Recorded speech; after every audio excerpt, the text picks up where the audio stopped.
Welcome back to the Petty Chevy build here on new Yankee Auto Systems. We pick up where we left off last week. After rebuilding the front calipers and bleeding everything out, we found our rear wheel cylinders needed to be serviced as well. We're going to dive into that and hopefully get all of our brakes fixed this week.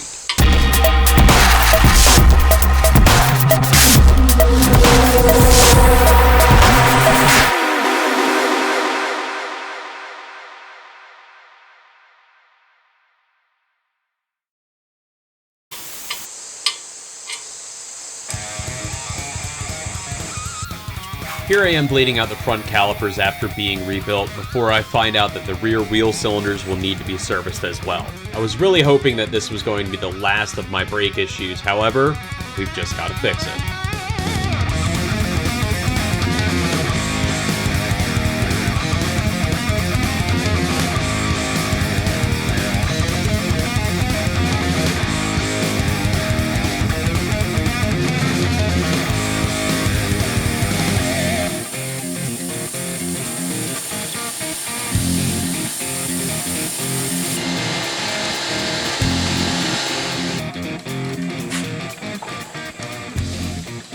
So, here we are at the back of the car. Got my calipers on, still had a really crappy pedal. Went and checked the rear wheel cylinders, they didn't seem like they were moving. Took the right side apart and it was good and crusty and rusted too. I kind of put it back together, freed up, if you will, before just going ahead and replacing wheel cylinders. I don't have those. I would need to order some if I need them. But what I can do, because I do have the time, is just try and free up these wheel cylinders first. So I've already got the one side done, seems to be moving a little better. I'm gonna hop onto this driver's side and show you guys what I'm doing there.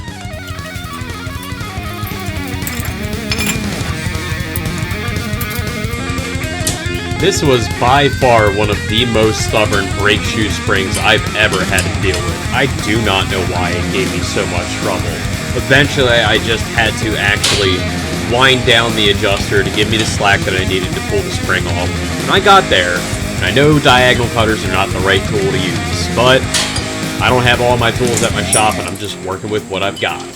However, I finally overcame this issue.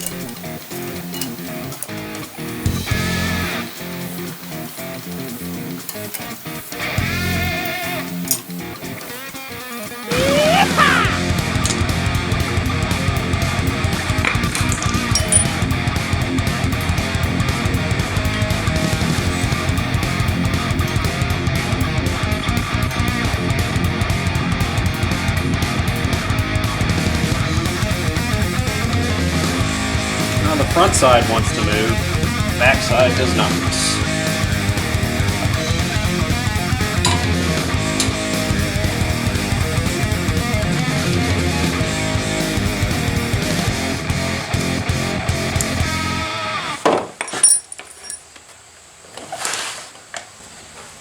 Go ahead and give this a little tap. Once I had the brake shoes off and the front part of the wheel cylinder out, I just used my hammer and a punch to tap on the wheel cylinder to move it forward with the seal and spring. Just trying to free it up and get it out of the bore. Tapping it this way because there's a rubber seal behind it. I don't want to damage the seal. I'm just giving it light taps.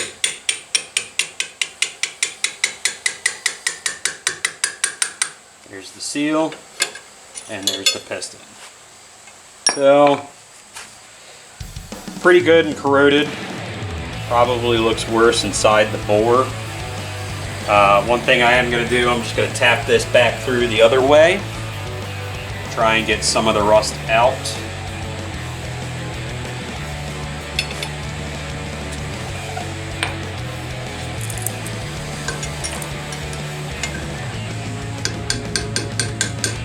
Again, just light tapping. It is moving.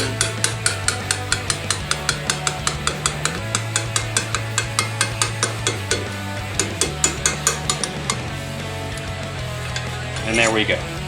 Out the other side. So I'm just going to take a little bit of 80 grit sandpaper that's been soaked in brake fluid. Try and clean up that bore a little bit. I don't really want to use sandpaper, but I don't have a bore brush here. And it's going to be some pretty light sanding.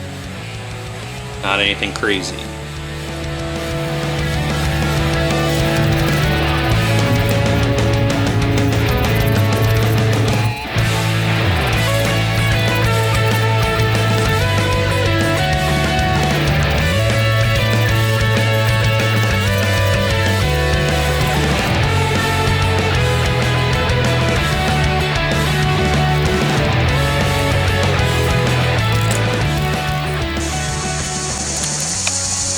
So the inside of the bore looks pretty decent now. There's a little bit of, that's just fluid. Give it a little bit more sandpaper just to be sure. There is a slight ridge in there. That might also just be the bleed hole. Yeah, I'm just trying to free it up a little. There's a little bit of rust on the other edge, so I got to keep at it.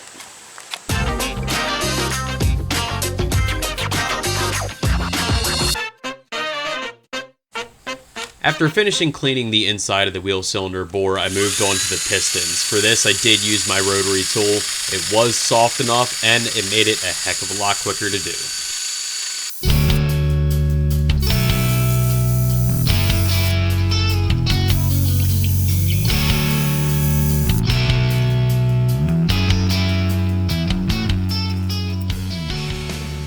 Neither one of these pistons are completely cleaned yet and ready to go back in the wheel cylinder bore. However, you can see the difference between the left side, which has had a few minutes of work on it, and the right side, which is exactly how it came out of the bore.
You saw me test the driver's side brakes slightly. I didn't over push them because I didn't have everything back together. Now I'm going to go ahead and try the driver's side here. I think we're going to have some good movement. We're just going to give it a good pedal push. And it looks like we've got pushing out and returning. So what that means, I think, we finally have our brakes finished. I'm not going to take it out for a drive until I get some help to help me actually pressure bleed it instead of just air and gravity bleed it. But the pedal feels much firmer. I don't see any relevant leaks. The front brakes are working. So I think we're going to call that a win on the brakes for now. Well, thanks for making it to the end of this week's video where we dove into rebuilding the front calipers on Petty Chevy. Unfortunately, that did lead into us finding that the rear wheel cylinders were inoperable as well. However, those were easy enough to free up. Did take a little more time, but I'm glad that I caught it now, and I was able to fix it without just replacing another part. Don't forget to like and subscribe to New Yankee Auto Systems. Tune in every week where we've always got something going on. And don't forget to follow us on Facebook at facebook.com/New Yankee Auto. Until next week, thanks again.